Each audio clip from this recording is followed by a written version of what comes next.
অসম চৰকাৰে পুনৰ ৰাজ্যবাসীৰ মূৰত ৰাম টাঙোন সুধালে। গুৱাহাটী চিকিৎসা মহাবিদ্যালয় আৰু হাস্পতাল কৰ্তৃপক্ষই প্ৰকাশ কৰিলে বিভিন্ন স্বাস্থ্য পৰীক্ষাৰ নতুন নিৰিখ। কোনো স্বাস্থ্য পৰীক্ষাৰ মাচুল 200%তকৈও অধিক বৃদ্ধি পালে। চিকিৎসা ব্যয় বৃদ্ধি সন্দৰ্ভত GMCHৰ অধ্যক্ষ অভিজিত কৰ্মাদেৱক সোধোতে তেওঁ কৈছিলে যে GMCHত 2002 চনৰ দামতেই চিকিৎসা ব্যয় চলি আছিল। সেইবাবে আজিৰে পৰা অৰ্থাৎ 1 আগষ্টৰ পৰা চিকিৎসা ব্যয় বৃদ্ধিৰ সিদ্ধান্ত লোৱা হৈছে। গতিকে ইয়াতে তোমালোকে PDFটো চাব পাৰিবা। ইয়াতে গোটেইখিনি দিয়া আছে। এক্সিষ্টিং প্ৰাইচ কিমান আছিল, ডিপাৰ্টমেণ্টসমূহৰ নাম দিয়া আছে, টেষ্ট নেমসমূহ দিয়া আছে, এক্সিষ্টিং প্ৰাইচ অৰ্থাৎ আগতে যিমানখিনি পইচা লোৱা হৈছিল আৰু নিউ ৰেটটো ইয়াতে দিছে।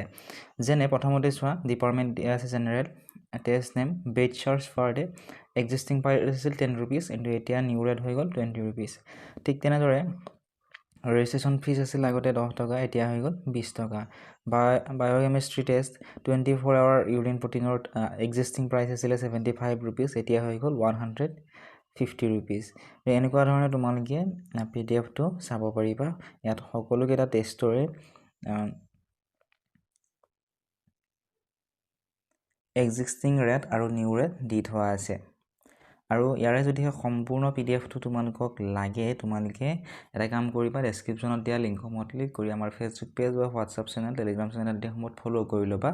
একেবাৰে ফ্ৰী হয়, তাত তোমালোকে ইয়াৰে PDFখিনি পাবা।